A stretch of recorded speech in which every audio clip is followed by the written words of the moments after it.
Alors, ce qu'il faut savoir, c'est que suite à la crise Steinhoff, Conforama a lancé un vaste plan de restructuration. Il y avait deux phases. La première phase, c'était bien évidemment la négociation d'un plan de sauvegarde de l'emploi. C'était un plan massif puisqu'il comprenait 1900 suppressions de postes, mais c'était tout de même une satisfaction puisque cette négociation dure, qui a duré longtemps, a abouti quand même à un accord important pour les salariés de Conforama. Et suite à ça, il y a eu un changement de gouvernance chez Conforama à partir d'octobre 2019, avec l'arrivée de M. Marc Thénard. Pendant cette période-là, à la fin de l'année jusqu'à début 2020, les salariés ont fait beaucoup de sacrifices pour voir leur entreprise se redresser.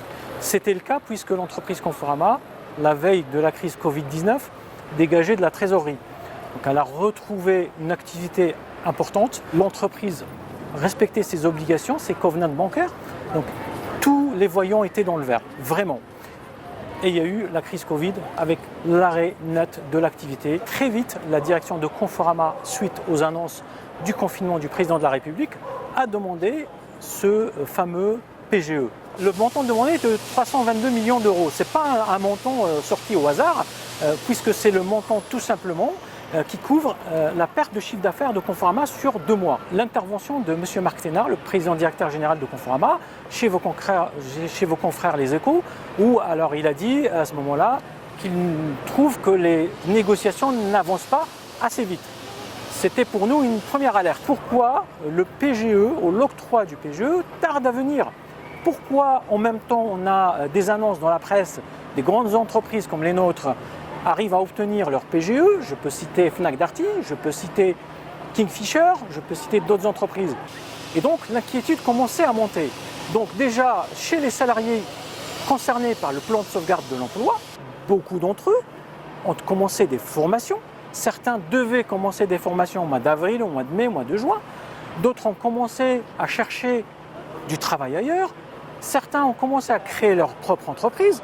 Je connais certains salariés qui ont même signé des compromis de vente pour une reprise d'un commerce, une création d'entreprise. Ces salariés-là se sont retrouvés du jour au lendemain, plongés dans une incertitude qui a pesé sur leur santé, sur leur psychologie et sur leur famille, je dirais. Rajoutez à ça le confinement, vous savez, je peux vous assurer que je suis bien placé pour le savoir, je suis un représentant des salariés et je suis en contact avec énormément de salariés. Ils ont très mal vécu cette période-là. Et donc c'est à ce moment-là qu'on a commencé à comprendre qu'il y avait deux banques réticentes, que le CIRI s'occupe du dossier, mais qu'il y avait un projet derrière qui était un rapprochement avec Mobilux, le propriétaire de la marque But.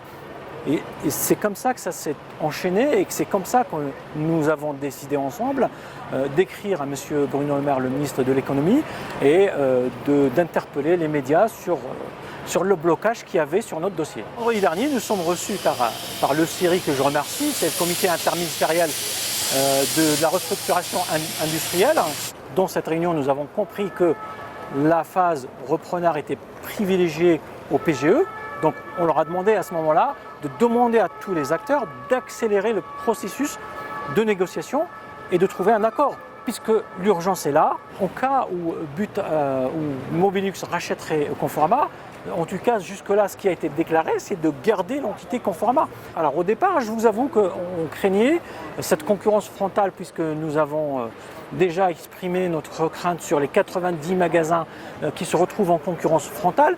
Il faut savoir qu'en France, les choses sont plutôt bien faites. Vous avez l'autorité de concurrence qui a son mot à dire sur le sujet.